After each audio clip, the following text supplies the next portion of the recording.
Baik pemirsa, Anda masih di Apa Kabar Indonesia Pagi dan sekarang saya masih di TKP tempat diseretnya seorang pengendara perempuan di Jalan Kebantenan Cilincing, Jakarta Utara. Sudah ada di sebelah saya Mbak Iva, Kriminolog UI. Mbak, kita lihat di belakang ya. Rame nih, Anda bisa lihat pemirsa ada rame, pemukiman padat, segala macam di siang hari pukul 11 lebih 17 menit. Ternyata hal itu gol juga bagi pelaku. Masyarakat nggak nolong. Ya. Fenomena apa nih Mbak menurut Mbak Iva? Oke, jadi ini fenomena apa? Ternyata para penjahat itu tidak hanya memanfaatkan kondisi sepi untuk melakukan kejahatan. Bahkan kondisi ramai itu menguntungkan untuk pelaku kejahatan. Karena ketika dia dalam kondisi ramai, banyak orang, profiling ke dia itu menjadi lebih susah. Gitu ya. Jadi ada beberapa penjahat yang memang mencari kondisi ramai gitu ya. Karena ketika ramai biasanya orang-orang itu lengah dan merasa bahwa ini adalah tempat yang aman. Justru tempat yang dirasa aman itu yang tidak aman gitu. Jadi memang mereka memang spesialisasi untuk tempat yang ramai. Karena untuk kondisi lengah itulah yang digunakan oleh pelaku untuk mencari kesempatan. Berarti mereka sudah memprofiling daerah ini dengan sangat tepat. Anda bisa menyimpulkan apakah pelaku warga di sini atau bagaimana? Kalau warga di sini kita belum bisa menyimpulkan demikian ya, tetapi seperti yang Mas tadi sampaikan bahwa pelaku ini sudah mempelajari itu memang gitu. Karena dia paham bagaimana respon dari orang sini. Orang sini kan berarti, maksudnya warga di tempat yang ramai itu biasanya menjadi bystander. Baik. Bystander itu adalah penonton yang hanya melihat ketika terjadi kejahatan. Biasanya karena kondisi-kondisi masyarakat kota itu lebih suka sama lebih concern sama diri sendiri. Jadi merasa bahwa ketika itu bukan masalahnya, dia tidak perlu menolong. Oke, kita berada di pihak publik dulu nih Mbak ya. Okay. Padat banget ya penduduk di sini ya. Kota besar, Jakarta Utara, Anda melihat apakah ada anomali bagi masyarakat kota besar? Empatinya turun untuk membantu atau ada kajian lain Mbak? Kalau empati turun karena itu juga bentukan oleh masyarakat itu sendiri ya Mas ya. Banyak sekali masyarakat itu yang sekarang tidak percaya bahwa itu sebuah kejahatan. Jangan-jangan ini prank gitu, sehingga diffusion of responsibility-nya tuh kurang. Jadi dia merasa bahwa semakin banyak orang yang berada di situ, semakin kecil kemungkinan dari orang-orang itu tuh mampu menolong. Jadi mereka cuma loh ada apa nih, apa nih, kan seperti itu kan, seperti yang kita lihat. Tetapi satu dari mereka itu tidak menolong. Itu memang fenomena. Kota besar kan? Iya, fenomena dari kota besar yang sebagai fenomena bystander. Udah clear itu fenomena kota besar bisa dikatakan betul. karakternya seperti itu. Iya, karena karakteristik orang di bahaya kota dong, Mbak. Sangat berbahaya, makanya perlu edukasi lagi terhadap masyarakat. Bagaimana edukasinya? Kan begini Mas ya, masyarakat di kota besar itu akan ketakutan ketika sudah terjadi kejahatan. Ya tahan dulu, masyarakat kota besar ini apakah ada klaster tersendiri menengah ke atas, menengah ke bawah, apa gimana nih yang cenderung memiliki sikap yang Mbak bilang tadi? Menengah ke bawah biasanya. Kan kalau menengah ke atas mereka harus punya orang-orang bayaran untuk memberikan pengamanan terhadap kompleknya. Tapi masyarakat menengah ke bawah biasanya mereka akan abai dalam kondisi-kondisi tertentu, dalam jangka waktu tertentu ketika tidak terjadi kejahatan. Mereka akan mulai merespon lagi bahwa oh ini ada terjadi kejahatan.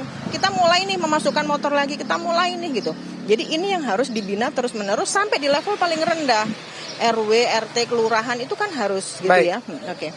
Nah, bicara mengenai korban, kita melihat dari kronologi polisi 2 orang yang ada di situ.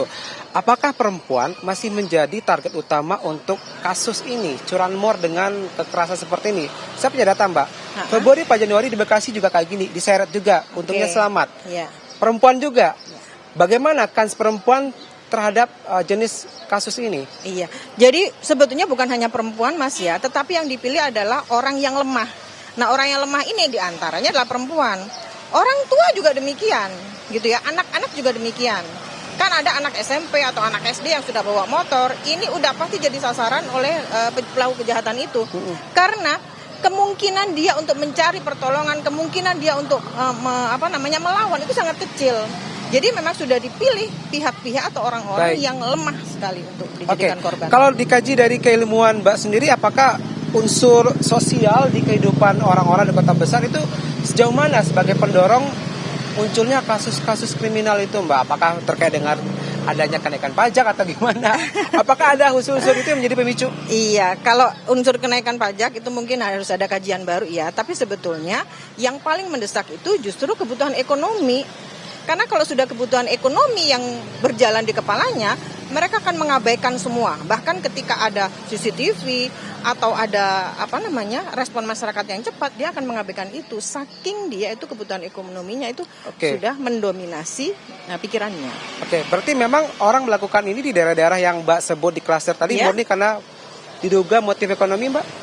Motif ekonomi, gitu. Karena mereka, kita lihat ya dari kenekatannya ya. Karena kan mereka tahu pasti ada CCTV, tapi mereka mempelajari, misalnya nih, CCTV itu resolusinya tidak akan bisa menangkap sejernih, jadi setepat wajah itu. Atau yang tadi Mas sampaikan di awal, kenapa dilakukan di tempat yang ramai? Baik. Karena ketika ramai itu dia bisa memalsukan identitas dengan menggunakan atribut-atribut yang lain, dengan lebih topi, cerdik. dan itu gampang banget gitu, dan itu kan jadi samar gitu loh orang-orang. Tapi kalau di tempat yang sepi itu menjadi sangat-sangatnya mudah untuk dicari. Oke, kita tahu di lokasi ini ada 2 kali kejadian di hari yang sama, Mbak. Mbak melihat lengahnya di sektor mana di sini? Apakah RT udah kita minta keterangan dan baru akan melakukan sebuah tindakan bulan depan? Gimana nih?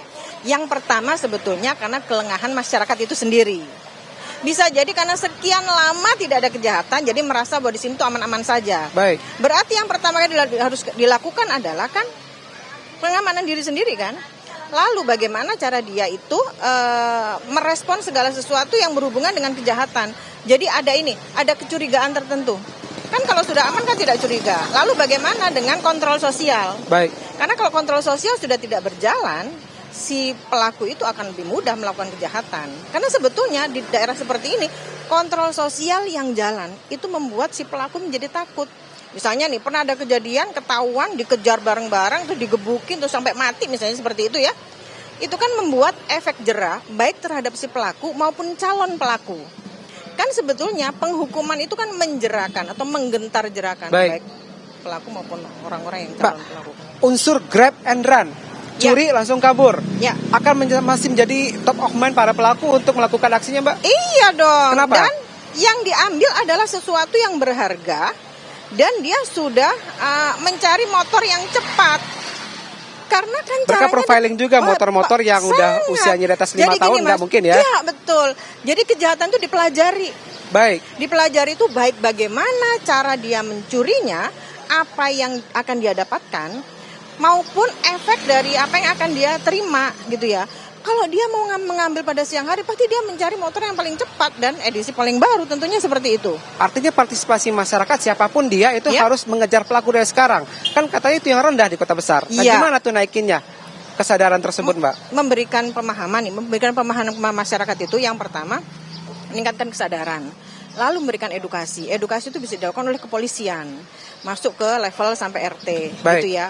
Jadi bagaimana cara memberikan pertolongan, bagaimana meningkatkan kesadaran, karena kondisinya saat ini mereka kan bystander, mereka hanya menonton, gitu loh.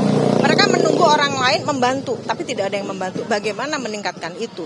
Nah, itu yang harus ada edukasi dari kepolisian. Oke, dari PRT mungkin tentu memiliki inisiator juga yang lebih kuat ya, Mbak ya. Betul sekali. Nah, pelaku membuat pos-pos juga seperti itu. Emang efektif gitu, Mbak? Sangat efektif. Anggaran lagi dong. Ya, itu kan bagian dari pengamanan. Baik.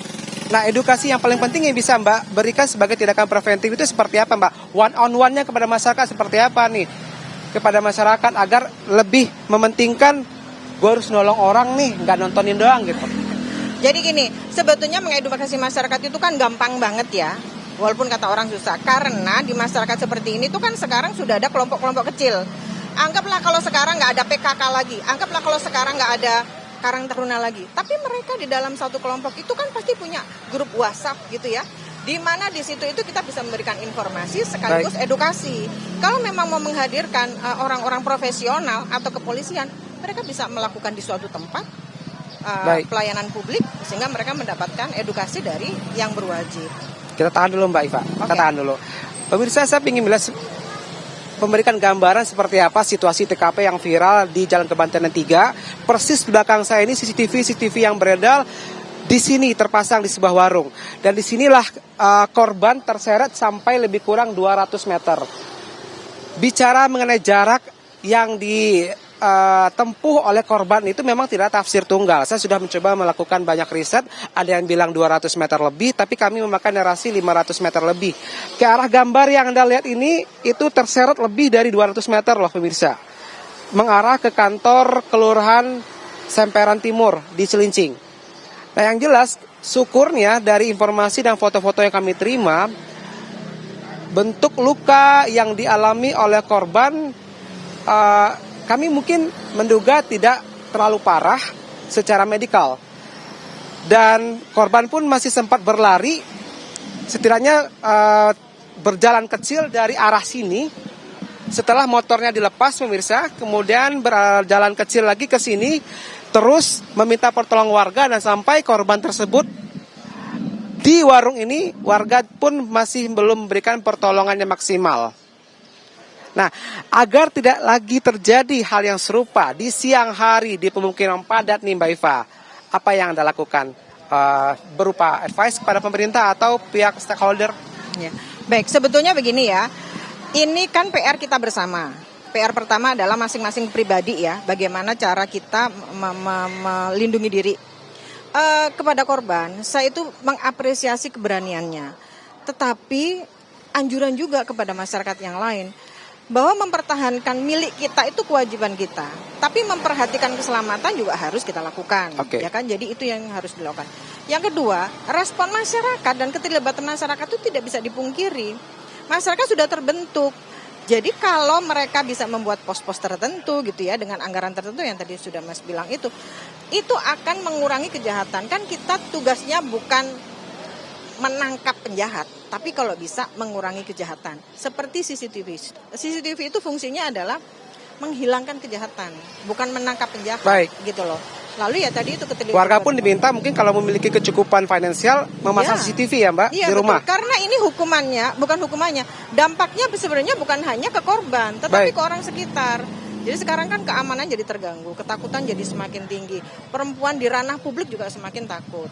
Baik, terima kasih Mbak Hanifah Hasna selaku kriminolog Universitas Indonesia yang udah datang ke TKP jauh-jauh ya Mbak ke Jakarta Utara. Dan pemirsa, semoga saja tidak lagi kita mendapatkan berita-berita terkait hal yang serupa, perempuan dicuri kendaraannya kemudian terseret.